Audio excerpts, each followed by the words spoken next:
안녕하세요. 15년 전에 있었던 일을 시작으로 천천히 제 이야기를 해보려고 합니다. 당시에 저는 노총각이었고 시골에서 농사를 짓고 있었는데 과일 농사는 너무 어려워서 채소 쪽을 주로 했습니다. 제가 주로 농사를 짓던 건 배추였는데 배추 가격이 지금처럼 비싸지 않아서 그때 당시만 하더라도 그렇게 큰 돈을 벌 수는 없었습니다. 그래도 땅이 넓어서 나름대로 먹고 살만한 수준으로는 농사가 잘 되던 것 같아요. 가지고 있는 땅이 워낙에 넓은 편이다 보니 이 모든 걸 혼자 하기가 당시에는 상당히 벅찼습니다. 그래서 안 되겠다 싶어서 마을 사람들에게 서로 품앗이를 하며 부탁을 하려고 했는데 마을 사람들조차도 서로 자신의 농사일이 바쁜 터라 그마저도 어려운 상황이었죠. 그래서 저는 어쩔 수 없이 일당을 주고 일하는 사람을 고용하기로 마음먹었습니다. 그래서 고용업소에 전화해서 일주일 정도 사람이 필요한데 사람 한 명만 보내줄 수 있냐고 물어보니까 농사 쪽은 남자들이 안 가려고 한다면서 아줌마 한 명을 보내준다고 하더라고요. 일당도 비싸게 줘야 하던데 아줌마들도 일을 잘하냐고 물어보니까 걱정하지 말라고 말하며 또뜰한 사람으로 보내줄 테니까 일당이나 두둑하게 챙겨달라고 말하더군요. 그래서 그날 바로 수확을 도와주러 아줌마 한 명이 왔고 그 아줌마는 오자마자 통통하게 익은 배추들을 보면서 배추들이 정말 탱탱하게 잘 익었다면서 속이 꽉 차서 맛있을 것 같다는 말을 하더라고요. 당연히 배추를 보면서 할 수 있는 이야기이지만 그동안 혼자 일했던 밭에서 낯선 아줌마가 저런 말을 하니까 뭔가 모르게 이상여릇한 느낌이 들기도 했습니다. 아무튼 아줌마는 저한테 뭐부터 해야 하냐고 물었고 우선 배추를 하나씩 따서 허트에 옮겨 담으면 된다고 했습니다. 배추 따는 방법은 제가 알려드린다고 말하며 아줌마 옆으로 가서 보여주니까 저에게 멋있다면서 쇠 팔뚝을 만지더라고요. 그러자 얼굴에 붉어지면서 그렇게 안 봤는데 정말 남자답다는 말을 하더라고요. 하라는 일은 안 하고 이상한 분위기를 만드는 아줌마를 보면서 괜히 저까지 수줍고 어색함이 느껴졌습니다. 아무튼 그렇게 배추밭에서의 일이 본격적으로 시작됐고 아줌마는 배추를 하나하나 정성스럽게 잘 따냈습니다. 일하던 중 드디어 점심 먹을 시간이 돼서 중국집에서 시켜 먹겠다고 말하며 짜장면 짬뽕 중 뭐가 좋냐고 물어보니까 아줌마는 짬뽕이 좋다고 하더라고요. 그렇게 저희는 짬뽕 하나 짜장면 하나 시켜서 배추밭 근처에서 점심을 먹었는데 짬뽕이 너무 안 맵다면서 고추 있으면 좀 달라고 하더라고요. 저는 순간적으로 뜨끔했지만 한켠에 고추도 조금 기르고 있었기 때문에 하나 따서 줬는데 고추가 아주 큼직하게 좋다면서 제 눈을 똑바로 쳐다보면서 말하더라고요. 이 아줌마의 모든 행동과 말이 뭔가 좀 애매하게 다가오는 것 같았습니다. 우리가 평상시 쓰는 말이고 우리가 평상시 하는 행동 같았지만 저 아줌마가 하면 뭔가 다른 느낌을 준다고 해야 할까요? 타고난 은탕함이 있는 여자 같았습니다.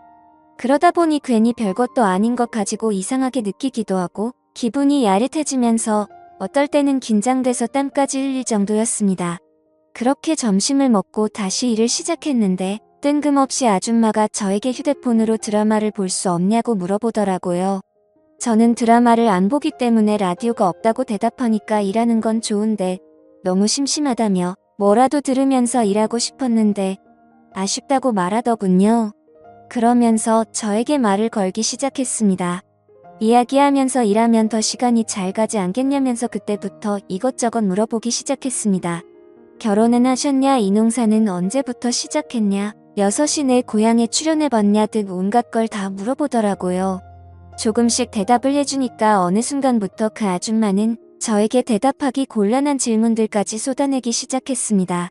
왜 그 나이 되도록 결혼을 못했냐고 물어보는데 혹시 남자로서 문제가 있는 게 아니냐는 말까지 서슴없이 하더라고요. 저는 그래도 남자이고 제가 고용한 사람한테 이런 말까지 들어야 하나 싶어서 아줌마에게 화를 냈고 그러지 않아도 노력하는 중인데 기분 나쁘게 말하지 말라고 했습니다. 비록 농촌 가겠지라도 아무래도 슬슬 결혼은 해야 할 것 같다는 생각이 들어서 이곳저곳 수소문을 받지만 농촌으로 결혼을 오려는 여자는 없었다고 말했습니다.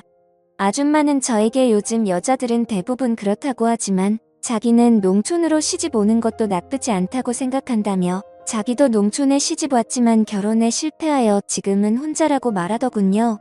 그러면서 아줌마는 그런 외국인 아내랑 결혼할 생각은 안 해봤냐고 하며 요새 그게 대세라고 하더라고요. 지금은 국제결혼이 조금 시들어지긴 했지만 그때 당시만 하더라도 국제결혼이 정말 유행이었습니다. 많은 농촌 남자들이 외국인 아내를 만난다고 말하길래 나는 아줌마에게 그러지 않아도 나도 외국인 아내라도 맞이해볼까 해서 국제결혼에서 주관하는 베트남으로 잠시 떠난 적이 있었다고 말했습니다. 그곳에 가서 정말 마음에 맞는 베트남 여자라도 만나서 결혼을 해야겠다고 생각했는데 제가 좀 찍어놓은 베트남 여자를 같이 갔던 마을 노총각이 뺏어가듯 했다고 말하니 아줌마는 나에게 참 답답하다면서 용감한 자가 미인을 얻는 거 모르냐며 그때는 먼저 더 적극적으로 다가갔어야 한다고 말하는 겁니다. 그래서 저는 솔직히 여자들은 너무나 어려운 존재라고 말하며 농사일이나 해봤지 여자들에겐 어떻게 대해야 하는지 아무것도 모르겠다고 말하니까 아줌마가 갑자기 주위를 살피더니 그럼 어떻게 대해야 되는지 한번 몸소 가르쳐줘도 되겠냐고 하는 겁니다. 그래서 저는 그 모습에 놀라 대체 뭘 어떻게 하실 거냐고 하길래 아줌마는 제 어깨에 손을 올리고 제 주변을 돌더니 살금살금 다가와서 어느새 아줌마 얼굴이 제 얼굴과 맞닿으려는 그 순간이 되어버렸습니다. 저는 당황해서 눈을 감아버렸는데 아줌마가 어서 눈 뜨라며 저를 툭툭 치기 시작했고 깜짝 놀란 저와는 다르게 아줌마는 별것도 아닌 거에 왜 그러냐고 하더라고요. 여자를 안 만나본 티가 난다면서 이렇게 순둥이처럼 행동하면 여자들이 싫어한다는 조언을 해주더라고요. 그리고는 이내 아줌마가 자긴 어떠냐면서 이렇게 봐도 그쪽이랑 10살 정도밖에 차이 안 날 것 같다면서 자기는 충분히 저한테 시집와도 잘할 자신 있다고 하는데 저도 한참을 고민하게 되더라고요. 이걸 고민하는 제 모습을 보면서 스스로 자존심도 상하고 너무나도 짜증났습니다. 갑작스레 저한테 시집을 오겠다는 그녀의 말에 모든 게 다 빠르게 휘몰아치는 느낌이 들었거든요. 저는 그런 아줌마의 질문에 아무런 말도 제대로 하지 못했고 어느덧 오늘 일은 거의 마무리가 됐습니다. 아줌마는 저에게 내일은 다른 아줌마가 올 수도 있다고 말하며 일당을 받고 갔고 저는 집에 와서 자꾸만 그 아줌마 얼굴이 아른거리더군요. 그리고 왠지 모르게 다음 날도 그 아줌마가 왔으면 좋겠다고 생각을 했죠. 그리고 드디어 다음 날이 되었고 저는 어제 왔던 아줌마를 기다리고 있었는데 오늘은 그 아줌마가 아닌 다른 아줌마가 왔습니다. 이 아줌마는 정말 말없이 일만 열심히 하다가 갔고 다른 아줌마들도 그렇게 기억에 남는 분이 없었습니다. 그렇게 거의 일주일이라는 시간이 흘렀고 드디어 마지막 날이 됐습니다. 오늘은 정말 처음에 왔던 그 아줌마가 다시 오기만을 바랬는데 하늘이 제 기도를 들어주셨던 건지 정말 그 아줌마가 다시 나타났습니다.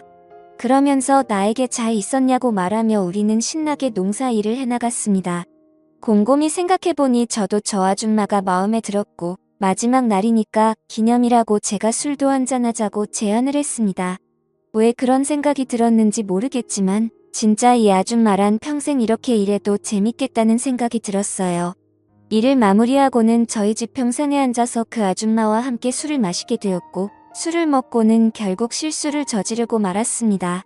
다음날 이른 아침에 저희 집에 놀러온 옆집 부부가 저의 잠을 깨우더니 같이 한 방에서 자고 있던 아줌마도 부스스한 상태로 따라 나온 것이었습니다. 그러면서 도대체 이른 아침부터 누구냐고 하길래 저는 너무나 당황스러워 아무 말도 못하고 있으니 쥐도 새도 모르게 장가간 거 아니냐면서 그것도 아니면 숨겨둔 마누라가 있었냐고 말하는 겁니다.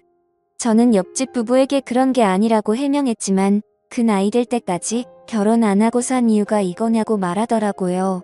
저는 도대체 무슨 소리를 하냐면서 그런 거 아니라고 끝까지 오해라고 했지만 아니긴 뭐가 아니냐며 우리 마을 신문에 대문짝으로 나올 만한 이야기라고 하면서 깜짝 놀랐다고 하고는 돌아갔습니다. 그 뒤로 그 소문은 온 마을 사람들 귀에 다 들어가게 되었고 저는 그 아줌마에게 마음도 있겠다 소문도 다 퍼졌겠다. 그리하여 그 아줌마랑 미래를 약속하게 되는 지경까지 이르게 됐죠. 사실 점점 그녀와 저는 성격도 생각도 잘 맞았거든요. 우리는 연상 연하 커플이지만 일을 할 때도 손발이 잘 맞고 모든 게 다 잘 맞았습니다. 이 이야기가 벌써 15년 전 이야기이고 우리 부부에게 태어난 첫째 아이가 벌써 중학생이 됐으니까 세상 돌아가는 것 참 빠르다고 생각합니다.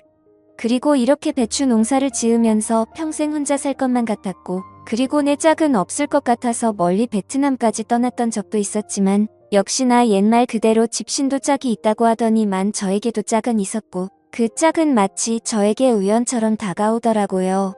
비록 나이 차이는 좀 나지만 그래도 워낙에 성격도 좋고 착해서 나이는 숫자에 불과하다는 생각이 많이 나고요. 뿐만 아니라 아직까지도 우리 부부는 금수련하는 최고라고 생각합니다. 감사합니다.